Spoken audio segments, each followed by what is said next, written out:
ভাবুন তো, একটি প্রযুক্তি যা একসময় কেবল ইরানের ছিল, এখন সেটি রাশিয়ার হাতের মুঠোয়, তাও ইরানের অংশগ্রহণ ছাড়াই। এই গল্প শুধু ড্রোনের নয়, এটি শক্তি, প্রভাব আর নীরব বিশ্বাসঘাতকতার এক গোপন কাহিনী। মস্কো থেকে ৬০০ মাইল দূরে শান্ত শহর আলাবুগা, এখানেই গড়ে উঠেছে রাশিয়ার সবচেয়ে বড় ড্রোন উৎপাদন কেন্দ্র।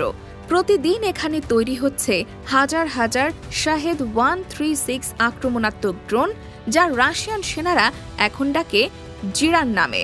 কারখানার ভেতরে ঢুকলে মনে হবে যেন এক বিশাল সামরিক নগরী। বিশাল হলঘরগুলোয় মেশিনের শব্দ যেন বজ্রপাতের মতো গর্জে উঠছে। অ্যালুমিনিয়ামের মোটা বার গলে হচ্ছে উজ্জ্বল কমলা ধাতব তরল, সেখান থেকে গড়ে উঠছে শক্তিশালী ইঞ্জিন। অন্য এক প্রান্তে মাইক্রো ইলেকট্রনিক্স তৈরি হচ্ছে স্থানীয় চিপ থেকে। কার্বন ফাইবার আর ফাইবার গ্লাসের ফিতা মিলে তৈরি হচ্ছে ড্রোনের সরু কিন্তু প্রাণঘাতী দেহ। রাশিয়ার দাবি, এখন উৎপাদনের ৯০% এখানেই সম্পন্ন হয়। ইরান? তাদের প্রয়োজন নেই। স্যাটেলাইট ছবিতে দেখা যাচ্ছে আলবুগার চারপাশে নতুন ভবন, প্রসারিত প্রোডাকশন লাইন, বিশাল ডরমিটরি। প্রতিটি অংশ যেন যুদ্ধযন্ত্র তৈরির জন্য প্রস্তুত। বিশ্লেষকদের মতে, এই সম্প্রসারণ শুধু ইউক্রেন যুদ্ধের জন্য নয়, এটি ভবিষ্যতের রপ্তানির জন্য। এমনকি যুদ্ধ পরীক্ষিত এই ড্রোন ইরানেও বিক্রি হতে পারে। কিন্তু এখানে এসেছে নাটকীয় মোড়। তেহরান ক্ষুব্ধ। তারা শুধু ড্রোন প্রযুক্তিই নয়, মিসাইল ও অন্যান্য সামরিক সহায়তাও দিয়েছে রাশিয়াকে।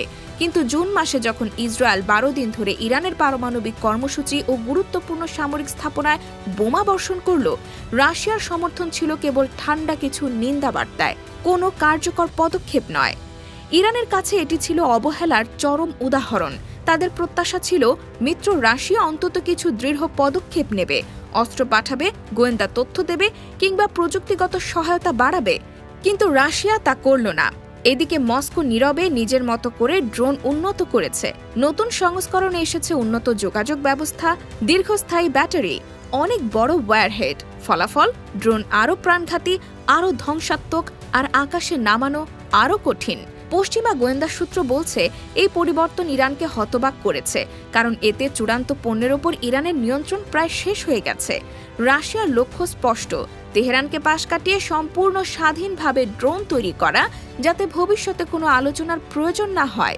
২০২২ সালে প্রতিটি ড্রোনের দাম ছিল $২,০০,০০০। ২০২৫ সালে তা নেমে এসেছে ৭০,০০০-এ। উৎপাদনের গতি বেড়েছে এতটাই যে চুক্তির নির্ধারিত ৬,০০০ ড্রোন ১ বছর আগেই তৈরি হয়ে গেছে। এখন মাসে উৎপাদন ৫,৫০০-র বেশি। কিন্তু এর পেছনে আছে কিছু অস্বস্তিকর সত্য। আন্তর্জাতিক নিষেধাজ্ঞার চাপে রাশিয়া ইরানের সহযোগী প্রতিষ্ঠানগুলো, বিশেষত সাহারা থান্ডারকে সব অর্থ পরিশোধ করতে পারেনি। আর এই অর্থ না পাওয়া সঙ্গে প্রতিশ্রুত রুশ অ্যারোনটিক্যাল প্রযুক্তি সরবরাহে বিলম্ব তেহরানের ক্ষোভ আরও বাড়িয়েছে।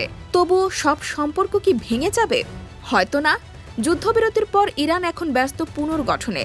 ধ্বংস হওয়া ড্রোন কারখানা, ক্ষতিগ্রস্ত মজুদ পুনর্গঠন করছে। কিছু বিশেষজ্ঞ বলছেন, আলাবুগার উৎপাদন ক্ষমতা ইরানের মজুদ আবার ভরিয়ে তুলতে পারে। সম্প্রতি ওপেন সোর্স ফ্লাইট ডেটায় ধরা পড়েছে, রাশিয়ার একটি ইলিউশন 7-6 সামরিক কার্গো প্লেন মস্কো থেকে তেহরানে গেছে। ইরানি মিডিয়ার দাবি, সেটিতে ছিল রাশিয়ার S-400 বিমান প্রতিরক্ষা ব্যবস্থার শেষ অংশ। বিশ্লেষক আলী আকবর দারিনির মতে, হ্যাঁ, টানাপোড়েন আছে, কিন্তু দুই পক্ষই শেষ পর্যন্ত তাদের প্রয়োজনীয় জিনিস পেয়ে যাবে, হোক তা সামরিক হার্ডওয়্যার, প্রযুক্তি বা অর্থনৈতিক সহযোগিতা। এটি শুধু এক ড্রোন কারখানার গল্প নয়, এটি দুই মিত্রের সম্পর্কের ভেতরে লুকানো নীরব প্রতিযোগিতা, যেখানে বন্ধুত্বের আড়ালে চলছে ঠান্ডা হিসাব, আর প্রযুক্তি হয়ে উঠছে ক্ষমতার নতুন মুদ্রা।